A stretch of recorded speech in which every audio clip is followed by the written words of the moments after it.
અરે ઓલ ગુજરાત ટોપ કર્યું મારા ભાઈએ.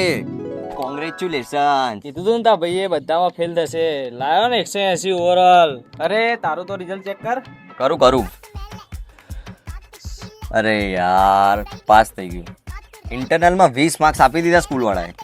દરરોજ લેસન નહોતો કરતો, એકે દિવસ સ્કૂલ નહીં ગયો, તોય 20 માર્ક્સ આપી દીધા ઇન્ટરનલમાં. લો ભાઈ ફોર્મ ભર દો. સ્કોલરશિપ મને નહીં મળે સ્કોલરશિપ, કેમ કે મારા બધામાં 80+ માર્ક છે ને સ્કોલરશિપ તો ખાલી 33 થી ઓછાવાળાને જ મળે છે. અરે તારા માટે નહીં, આ મારા માટે છે. હજી જાઓ સ્કૂલ.